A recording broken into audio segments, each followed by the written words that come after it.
आजकल हम लोगों का जीवन बहुत ही व्यस्त हो गया है और ऐसा नहीं है कि पहले लोगों का जीवन व्यस्तपूर्ण नहीं था। उनके जीवन में व्यस्तता होने के साथ ही धैर्य और संतोष भी था। समय बदलता गया और हमारी ज़रूरतें भी बदलती गई।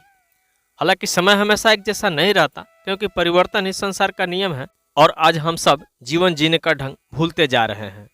श्रीमद् भगवत गीता हमें सही जीवन जीने का ढंग सिखाती है। श्रीमद् भागवत को अक्सर भगवत गीता समझ लिया जाता है, क्योंकि भगवत और भागवत दोनों शब्द एक जैसे ही हैं, लेकिन इन दोनों में बहुत बड़ा अंतर होता है। दोनों ग्रंथ वेद व्यास द्वारा लिखे गए हैं।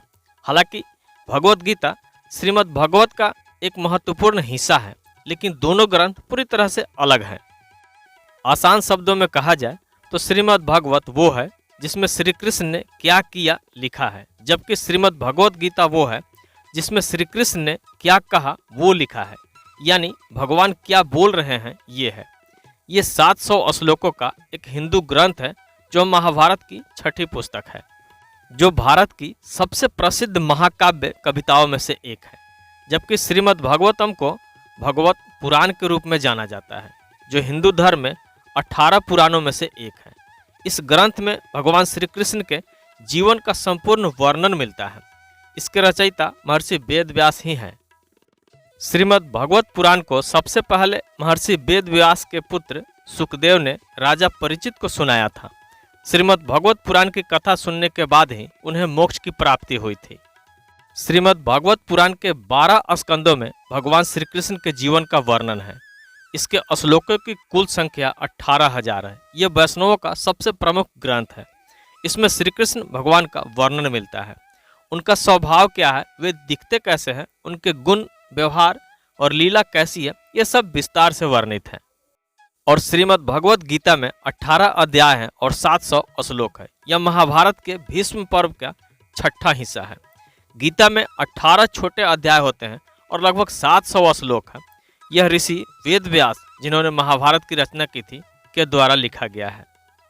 महाभारत में युद्ध के दौरान भगवान श्री कृष्ण ने अर्जुन को जो उपदेश दिया वो है श्रीमद् भगवत गीता। श्रीमद् भगवत गीता और श्रीमद् भगवत पुराण दोनों अलग है। श्रीमद् भगवत गीता महाभारत का एक छोटा सा अंश है। ये एकमात्र ऐसा ग्रंथ है जिसकी जयंती हर साल मनाई जाती है। महाभारत का सबसे महत्वपूर्ण भाग भगवत गीता है।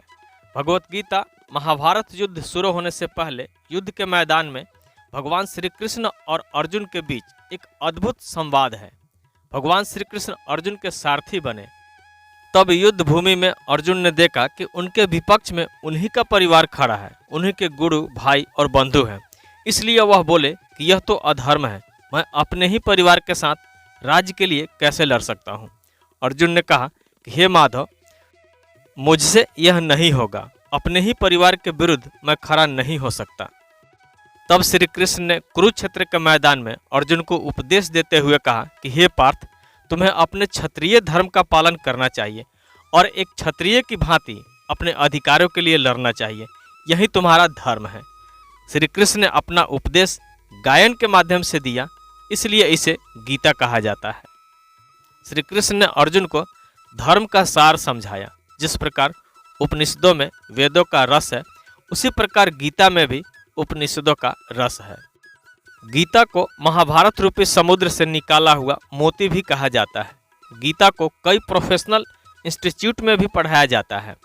श्रीमद् भगवत गीता उन अवधारणाओं को जोड़ती है जो हिंदू धर्म के केंद्रीय मुख्य ग्रंथों, वेदों और उपनिषदों में व्यक्त की गई है, जिन्हें यहाँ एक सार्वभौमिक निर्माता के अस्तित्व और सभी अस्तित्वों के एकीकरण में विश्वसनीयता की एकल दृष्टि में शामिल किया गया है।